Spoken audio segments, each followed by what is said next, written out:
What's up, you guys? It's Jonno! Today I want to talk about how to find rare spawns in Pokemon Go. Now this is a subject that many people have asked me to cover because obviously I get a lot of rare spawns. I don't know what it is about me. I think it's just something about living in California. We get really good spawns in California. Lucky for me and lucky for the rest of us who live in California. All the major YouTubers seem to be Californians, so there seems to be a pattern there, but let's get right into it here. So the first tip is memorize your rare spawn locations. If you don't live in a place that has nearby, that means that you're gonna have to rely on your sightings and you're gonna have to rely on knowing where rare spawns might potentially be. Now you can see in these last two videos, I picked up Snorlax in the exact same intersection. I had to walk just a little bit further over here, but it's basically the same intersection. This is the same experience I've had in my own neighborhood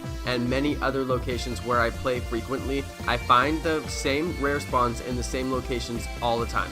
So this is an interesting one. Snorlax happens to be at an apartment complex. In this case, there's an apartment complex right at this intersection, which I think has something to do with the rare spawns, and I'm going to talk about that a little bit later. So my next tip is to find cluster spawn locations. This is probably one of the best tips. You can find cluster spawn locations at all kinds of different places, and the reason you want to find them is because you have the most chance to get a rare spawn at a cluster spawn. There's way more Pokemon here, so there's more likelihood that one of those Pokemon will spawn into a rare Pokemon. Now I didn't get any rares at this location this time. I just drove through here to demonstrate what a cluster spawn location is, and I wanted to show you guys how dense some cluster spawns can be.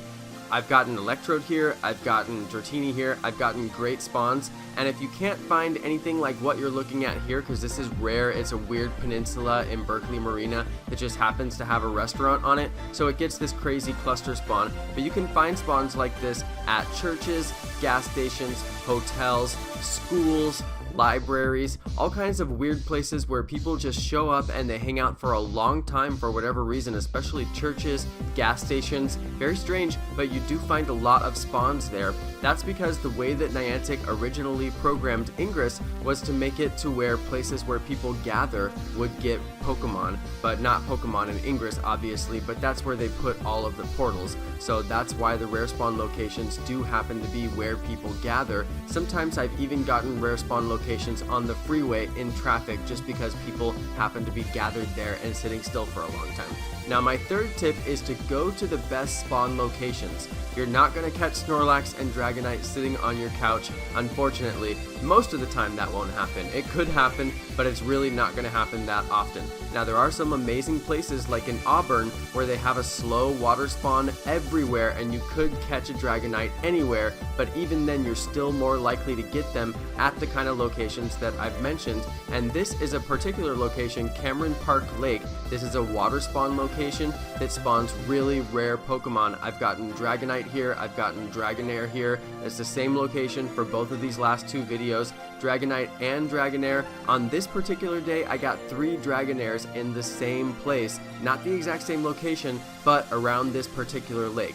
So that was really interesting, and coming here made me realize that there are certain locations that just spawn better Pokemon, like San Francisco, Pier 39, which everybody talks about. It just spawns better Pokemon. Now my final tip is to use Incense and use lures. I do highly recommend Incense. There's a lot of times that I have put on Incense and immediately a rare spawn shows up, so I do highly recommend the Incense. Lures, on the other hand, don't always give me rare spawns. Not that Incense always gives me rare spawns either, but I have had very good luck where I put on an Incense and immediately something good shows up, or within a few minutes something good shows up.